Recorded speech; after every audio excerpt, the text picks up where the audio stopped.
The news is live on Joy 99.7 FM here in Accra and Kumasi. We are on Love 99.5 FM. Affiliates across Ghana's 16 regions. We are on Gangai FM in Jirapa, Pad FM in Damango, Radio Pando in Pando. We are live on X Spaces. We are on Facebook. We are on myjoyonline.com. The Midday News is sponsored by Petrol Sol, your clean fuel in full quantity. Petrol Sol is always a delightful experience. Also brought to you by Duro Plus Ghana Limited, producers of quality PVC and HDPE pipes and water tank. The only water storage tank with the level indicator where Dura Plus goes, water flows. This afternoon, hopeful signs striking senior staff signal a potential end to university strike, anticipating government resolution by Monday. Now, looking at the process of that today, I think they are committed. I think we are going to see their actions either today or Monday. I'm very positive that they are committed. This thing will be a thing of the past. In the meantime, filth engulfs the various campuses as Apawu deepens its resolve not to return to work till their demands are met. Our position is that for pension money, overtime, etc., will not compromise. It must be done. You understand? So until and unless we see it, we have seen some resolution. But what do the resolution do? It's do it, and then that's all. Also, this afternoon, organised labour insists on the complete withdrawal of 15% VAT imposition on electricity as it enters into a crunch meeting to decide whether or not to call off the strike. The concern of organised labour is that the principle of charging VAT on the electricity bill is inimical to our survival as consumers of social services such as electricity, and that we are calling on government to withdraw it without condition. We'll see if that strike will be called or not. Meanwhile, the Electricity Company of Ghana is out and about on Operation No Free Consumption. We collect any arrears. It means that we are collecting all arrears and also disconnect for non-payment. We are not at war. We are in business to buy and sell.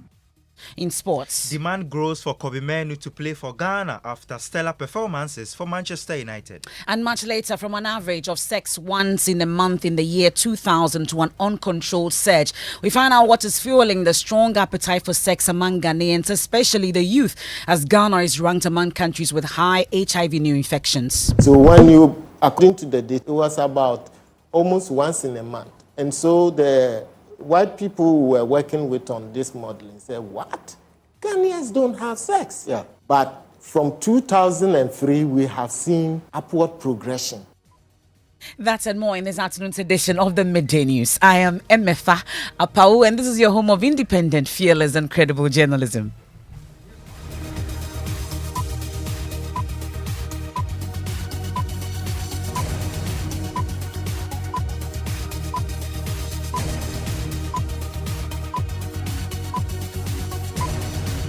Many thanks for your company. We're digging now, and a glimmer of hope for students as striking senior staff members consider bringing an end to their strike soon with an assurance from government to resolve their concerns.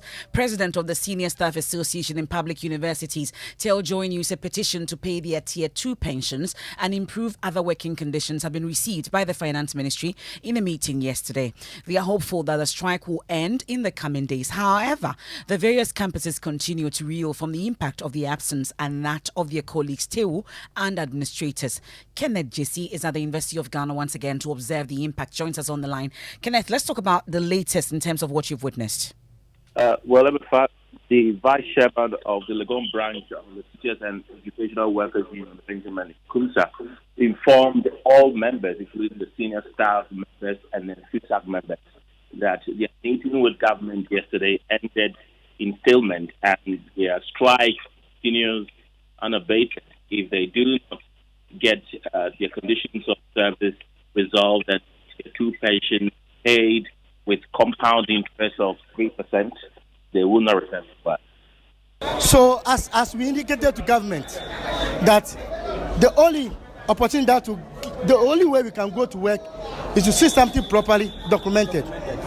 As we are speaking, there's nothing documented. So if we're asking us to go to work, we cannot even come and tell people to go to work because it is people's life. It's people's pension. Pension is about people's life. So if government is serious to address this issue, government should come again. Thank you. So, to when? To when, it will be based on what government we hear from government. But at the moment, we have asked government that we are still waiting for them. That's the Vice Chairman of Legon Branch of TEWU, Benjamin Nkumsa, there interacting with my colleague Kenneth JC on the University of Ghana campus. Now, Nana Boachi Dankwa Yadom has also been monitoring events at the Kwame Nkrumah University of Science and Technology. He joins us on the line. Nana Boachi, what has changed? You've been interacting with News TEWU. Well, Emefa, nothing has changed on the Kia University campus. The university library and other lecture theatres, essential services have still been withdrawn on the Kia University campus. Students are denied access to these essential services this morning. Well, we've been interacting with the president of the TEWU Ghana Kia University chapter, Charles Arthur, who has been sharing his frustration with government's inability to meet their needs despite the intensive meeting they had with the Ministry of Finance yesterday. He says they are not withdrawing their services up until their demands are met. Our position is that for pension money, overtime, etc., will not compromise. It must be done. Ministry of Finance resolution is that they will pay all the arrears and show the documents to us. We have not seen that yet. It's do it, and then that's all. It's not about resolution we are talking about here. Do it. Let us see that you have paid the pension money. It is in the accounts. We have said that our strike is indefinite. We have seen that there are certain areas that things are going on. From next week, we'll cut all of them. From next week going and we will not allow any casual worker to come and do our work and like the drivers going up and down, coming, moving students up and down. Well, Nanabuachi, you've also been interacting with some students on campus.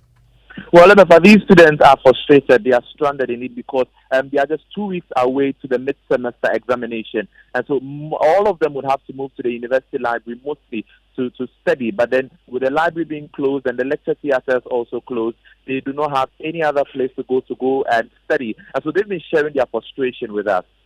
And we came here just to do our usual studies and other stuff, preparing for our missed SEM exams. But unfortunately, when we came around and it has been locked. And some of our police are even on their way to this place, but unfortunately it's locked. My lady, you also came to the library to study, and then unfortunately it's locked. What are you doing from here? I have to go to the hostel because I have no choice. I can't stand here and do nothing. I have to go to the hostel and get something doing. From KNUST, I'll take you to the University for Development Studies in Tamale, and they're also reeling from the absence of the senior staff. Lecture halls are piling up with filth. Martina Bugri has been interacting with some of them. Traveling from Upper East, specifically Garu, Timbani to Tamale, it is not a small journey. And me going back just because maybe the strike is in process and there are no lectures and I can't also be here. At least I am renting and I'm feeding myself and doing everything for myself. So the strike is actually a cost to us. The strike has really affected us a lot. This morning when I was coming up the stairs, I saw that the whole place was dirty. And like my classroom right now is no need. Strike is actually hitting some of us.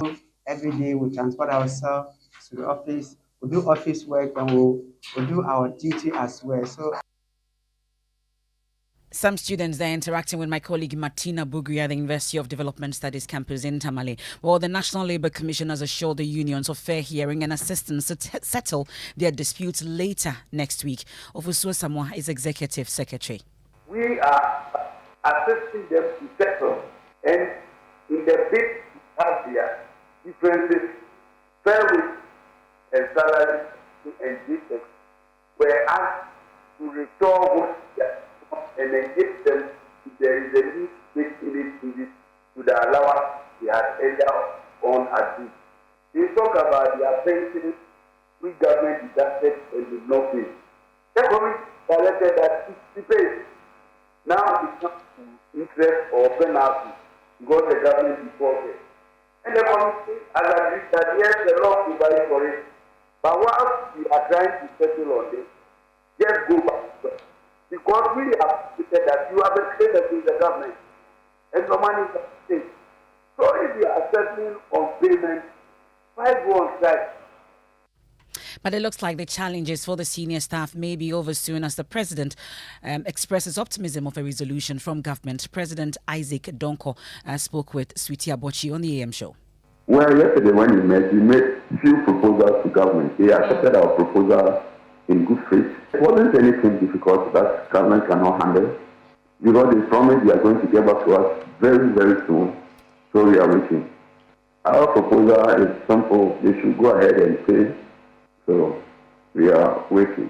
If the government does not give you any favorable response in the course of this month, are you still going to remain on strike? No, looking at the process of that today, I think they are committed. I think we are going to see their actions either today or Monday. I'm very positive that they are committed because, as I told you earlier, when you got 3 months has been paid, so I know they can do something. I don't think you get to the end of the month. I don't think so. So by Monday, this thing will be a thing of the past. Isaac Donko there, representing the Senior Staff Association of Public Universities, speaking with my colleague Sweetie Abochi on the AM show on the Joy News channel. I'll stay a while longer on the labour front, and 35 labour unions are in a meeting to decide whether or not to declare a strike following government's refusal to withdraw a directive to the Electricity Company of Ghana to charge a 15% value-added tax on electricity consumption. The Finance Ministry in a statement called for restraint, promising further dialogue with all interest groups on the directive. The labour unions are currently in a meeting with the president of NAGRAT, but the president of NAGRAT, Angel Kabonu, tells Joy News only a complete withdrawal will convince the unions to withdraw their threat. The Finance Ministry is also asking ECG and NEDCO to also exercise restraint because there was a clear directive by way of writing a letter to these organizations to implement the VAT on electricity bills.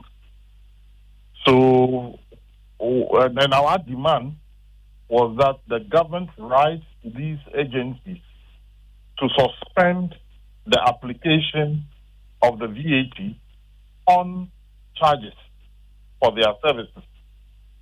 So, that letter, we haven't seen a copy of that letter withdrawing the initial directive given to these agencies. So the call for all of us, including those who have directed to exercise restraint, confuses some of us. I don't understand it. Now, the difficulties that they are having in applying the charges does not effectively obviate the directive given to them to charge.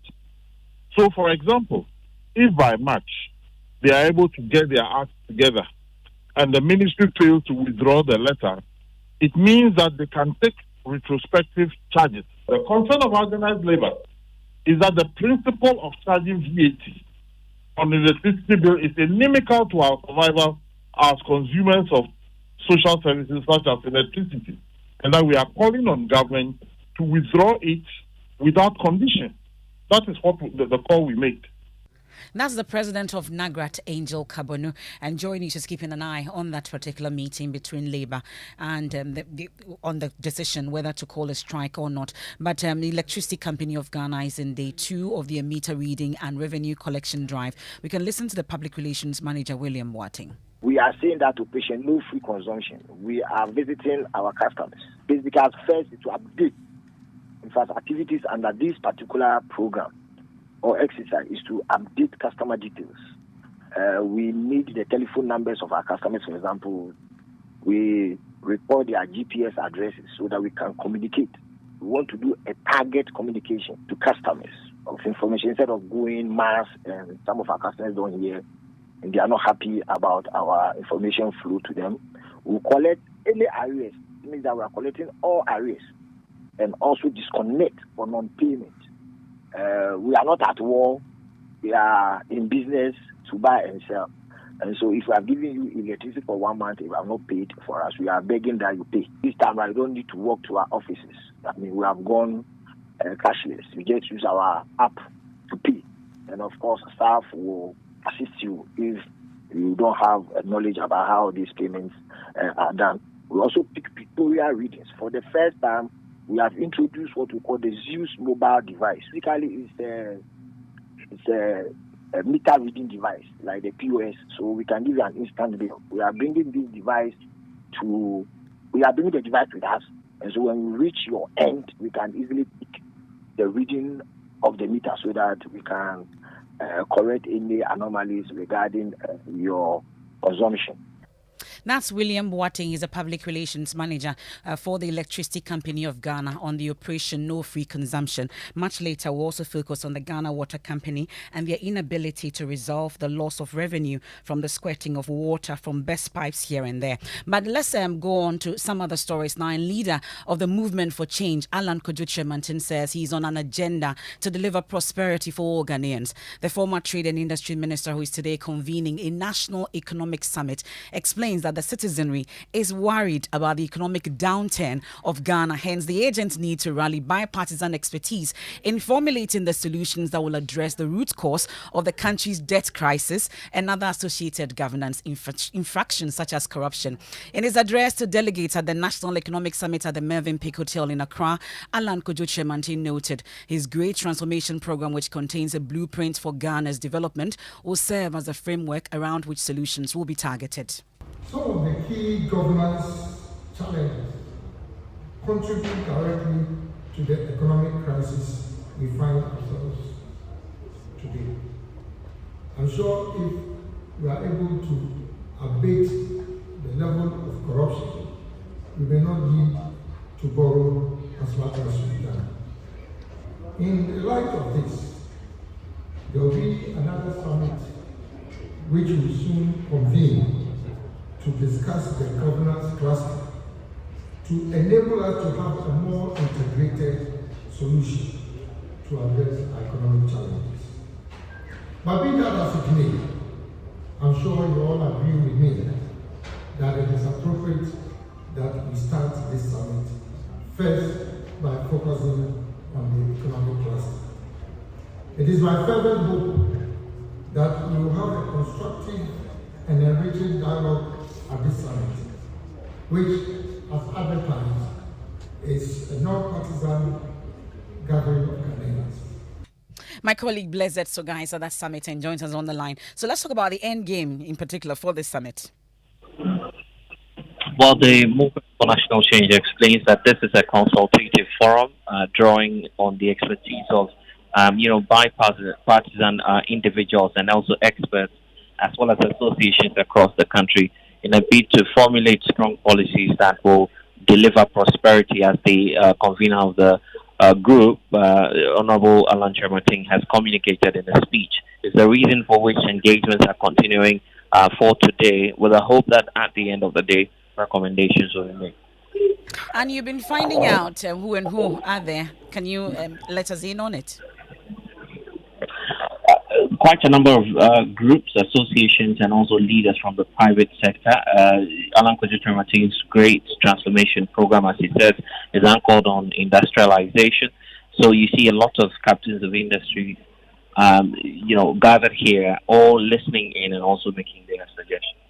That's my colleague Blessed Soga there giving us updates on that summit being organized by Alan Kojo Tsemantin. Now, about 20 delegates in the Menchia North constituencies who allegedly took money from a parliamentary candidate in the just ended NPP primaries but failed to vote for him are living in fear as the candidate threatens them with a curse. The delegates received between 1,000 and 2,000 cedis allegedly from Richard Osei Bamfo as transportation fee. But the embattled delegates told the press conference they are being threatened with the Antwa River deity to refund the money for breach of contract. Here's a report by Clinton Yeboah. The failed parliamentary aspirant in the Menchia North constituency, Richard Osei Bamfo, faced stiffer opposition from the incumbent MP, Akwesi Konedu, and a former MP, Collins Owusu-Amankwa. According to the delegates, he allegedly paid them between 1,000 and 2,000 Ghana cedis to facilitate their transportation. But Mr. Bamfo managed only 15 out of a total of 691 votes against 283 by the former MP Collins Amankwa and 389 by the incumbent MP who emerged victorious. He is allegedly demanding a refund from the delegates for a breach of contract. Some delegates say the failed aspirant is threatening them with the Antwa River deity. Obi di na napoku, odi na naseba mfu achi. Ose, obi a oje na naseba mfu sika wa nkoto aba ma ni bia. Omde na kwa akoja Antwa. Na omde koja Antwa na Antwa ma omu na nsa a esi ochina fie. We encountered no issues in the parliamentary elections. We woke up to the cautions from an aide to Osei Bamfo that they have sent us to Antwa with 3-day ultimatum. We are confused. We need clarification because the money he gave us was not to influence us to vote for him.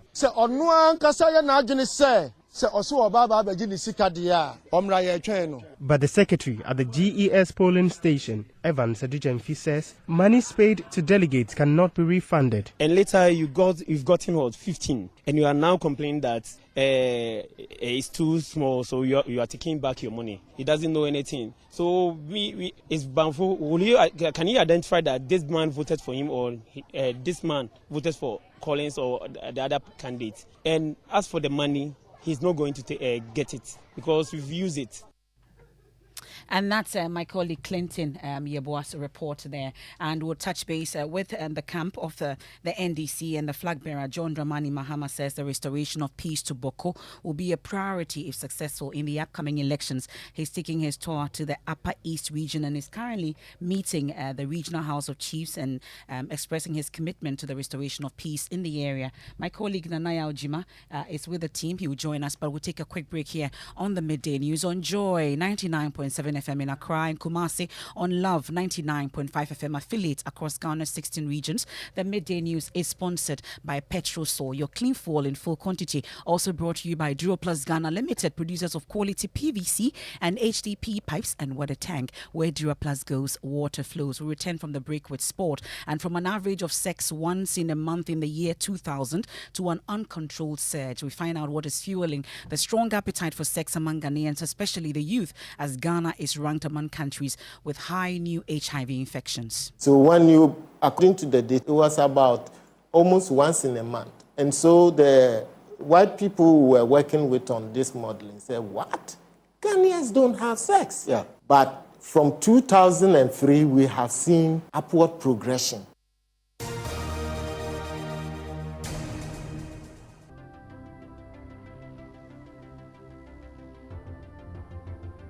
When budgets are tight and money difficult to come by, you want to be sure you get the best value for your money. These are not times to be spending money fixing expensive engine problems because of cheap fuel and lubricants. Drive to a Petrosol station today and buy your quality fuel and lubricants, and rest assured of fuel that lasts long and lubricants that prevent expensive engine problems. Hear the sound. Petrosol, clean fuel in full quantity.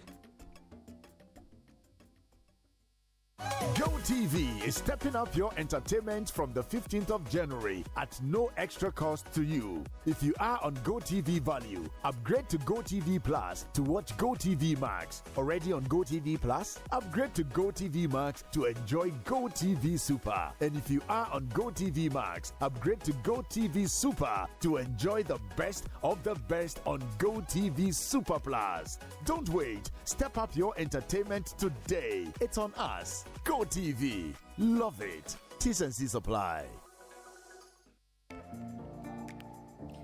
Dive into a new era of news consumption with myjoyonline.com, your go-to destination for cutting-edge journalism, giving you the most credible stories from business to politics and from sports to entertainment. myjoyonline.com introduces an upgraded news website meticulously designed to empower you with an enriched browsing experience like never before. Experience the future of news browsing with myjoyonline.com.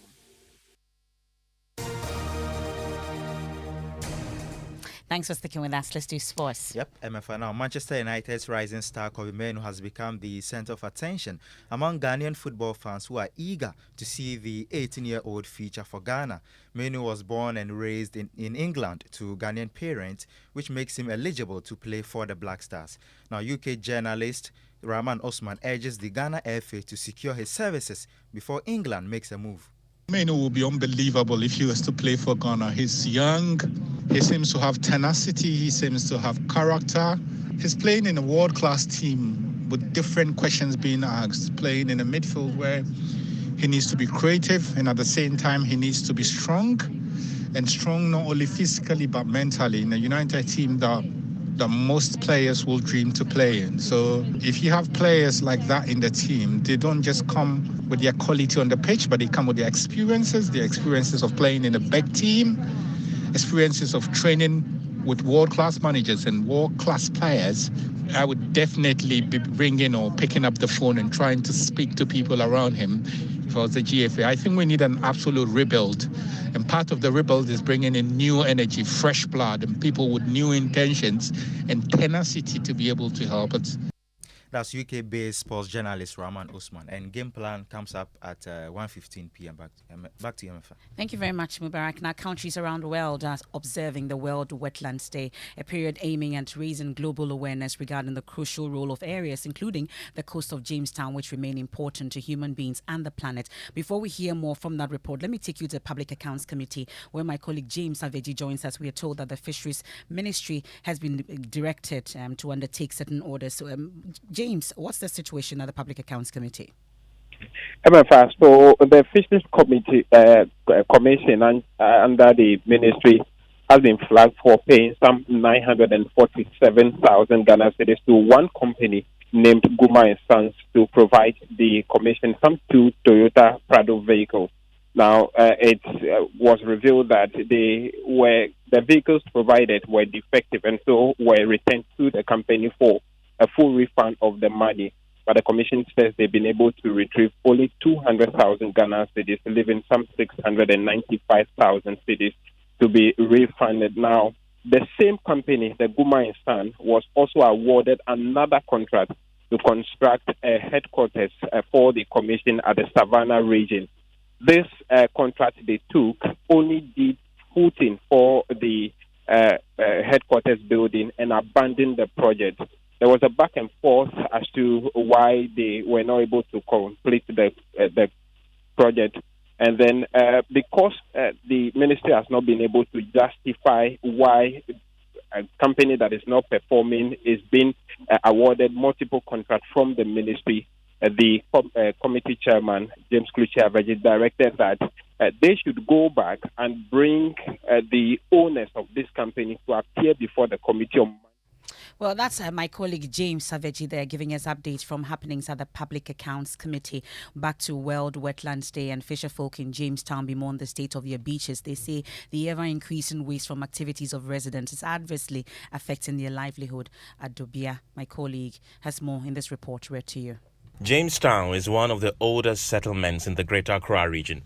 The shores of this coastal community used to be a safe haven for fishermen, but that is fast changing. Plastic bags have become a major pollutant, creating filth and damaging marine life in the area. The risk is dire as the livelihood of thousands in this community could be cut short. For years, Niilante has benefited from the local economy created by fishing activities at the coast, but he fears the plastic pollution menace is threatening his source of income. The filth really affects us fishermen. We have no one to speak for us on the matter. We really need help with the clearing of the waste at the seashore. Because of the filth, we are unable to have a good catch. We pull out our nets sometimes and welcome waste instead of fish.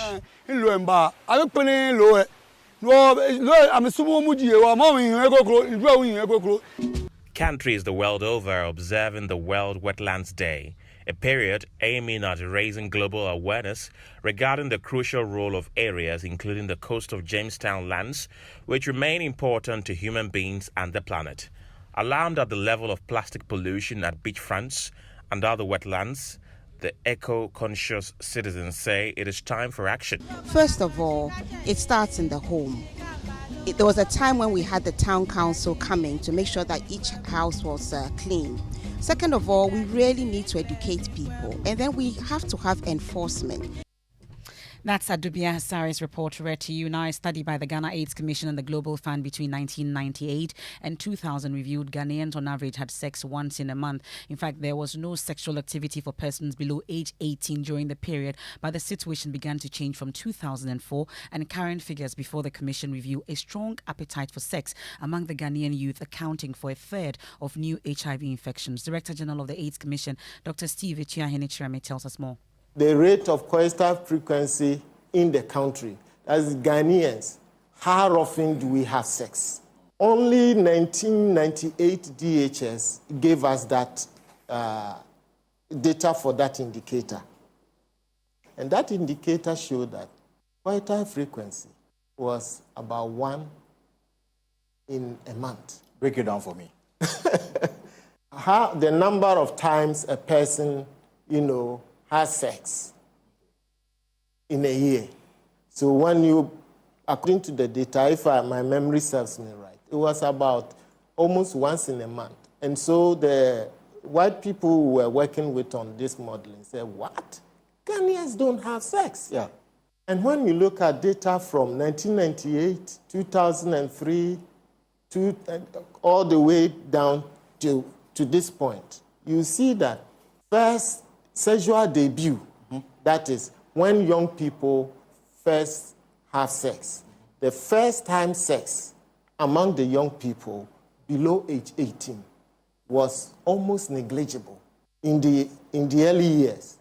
But from 2003, we have seen progression.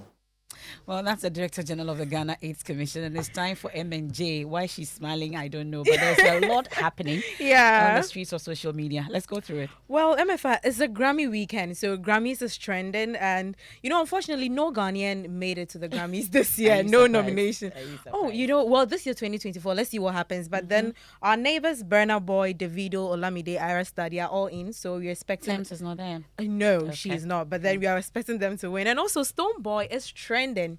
Now, this morning, American rapper Rick Ross, he posted on his social media that he's expecting to collaborate with 12 artists and Stone Boy is part. This is a one-of-one. We want to do a project in Africa with African artists. And not just African artists. Let them know, Brett. We want to incorporate artists from where? Stone Boy. Yemi.